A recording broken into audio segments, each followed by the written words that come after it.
കൂടത്തായി കൂട്ടക്കൊലപാതക കേസിലെ റോയ് തോമസ് മരിച്ചത് സയനൈഡ് ഉള്ളിൽ ചെന്നാണെന്ന് ഫോറൻസിക് സർജന്റെ മൊഴി. ഡോക്ടർ കെ പ്രസന്നനാണ് വിചാരണ കോടതിയിൽ മൊഴി നൽകിയത്. പോസ്റ്റ്മോർട്ടം നടത്തിയ ഡോക്ടർ മരിച്ചതിനെ തുടർന്നാണ് ഡോക്ടർ കെ പ്രസന്നനെ വിചാരണ ചെയ്തത്. റോയ് തോമസിന്റെ പോസ്റ്റ്മോർട്ടം റിപ്പോർട്ടിൽ മരണകാരണം സയനൈഡ് ആണെന്ന് രേഖപ്പെടുത്തിയിരുന്നു. സിനോജ് തോമസ് നമുക്കൊപ്പം ചേരുകയാണ്. Good evening Sinoj Thomas. കൂടത്തായി കേസിൽ നിർണായകമായ മൊഴിയായി മാറുകയല്ലേ ഇത്?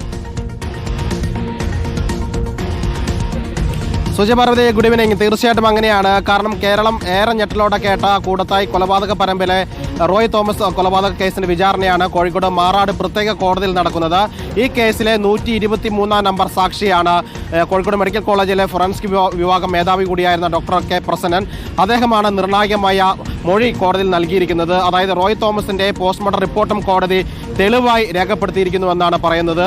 അതായത് പ്രതിഭാഗത്തിന്റെ ജോളിയുടെ അഭിഭാഷകന്റെ എതിർപ്പ് മറികടന്നുകൊണ്ടാണ് കോടതി ഇത് തെളിവായി സ്വീകരിച്ചിരിക്കുന്നത്. ഈ കേസിന്റെ വലിയ നിർണായകമായ വഴിത്തിരിവിലേക്ക് വരെ വഴിവെക്കുന്ന ഒരു തെളിവ് കൂടിയായിരിക്കും ഈ പോസ്റ്റ്മോർട്ടം റിപ്പോർട്ട് എന്ന് പറയുന്നത്. 2011 സെപ്റ്റംബർ 20 റോയ് തോമസിനെ ജോളി കൊലപ്പെടുത്തുന്നത്. ഭർത്താവായ റോയ് തോമസിന് ആഹാരത്തിൽ സൈനൈഡ് കലർത്തി നൽകിയാണ് കൊലപ്പെടുത്തുന്നത്. അന്ന് പോസ്റ്റ്മോർട്ടം നടത്താൻ ജോളി സമ്മതിച്ചിരുന്നില്ല. പക്ഷേ ബന്ധുക്കളൊക്കെ എതിർപ്പ് മറികടന്നുകൊണ്ട് കോഴിക്കോട് മെഡിക്കൽ കോളേജിൽ വെച്ച് പോസ്റ്റ്മോർട്ടം നടത്തുകയാണ്. അന്ന് പോസ്റ്റ്മോർട്ടം നടത്തിയത് ഡോക്ടർ ആർ സോനുവാണ്.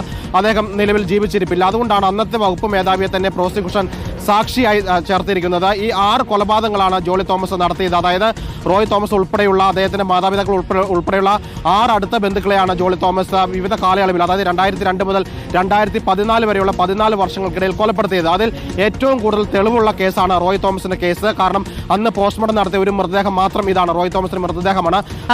നിർണായക തെളിവായി മാറുകയാണ് കൂടത്തായി കൂട്ടക്കൊലപാതകത്തിൽ. അതേക്കുറിച്ചുള്ള ഡോക്യുമെന്ററിയുടെ പേര് പോലെ തന്നെ ഖറിയാൻ സയനൈഡ് എന്ന് പറയുന്നത് പോലെ ഇവിടെ സയനൈഡ് അത് കൃത്യമായി പ്രൂവ് ചെയ്യപ്പെടുകയാണ്. കൂടത്തായി കൂട്ടക്കൊലപാതക കേസിന്റെ അന്വേഷണ വഴിയിൽ നിർണായകമായി മാറുകയാണ് റോയ് തോമസിന്റെ മരണം സയനൈഡ് ഉള്ളിൽ ചെന്നാണെന്നുള്ള ആ മൊഴിയോടെ. Thank you Sinoj Thomas.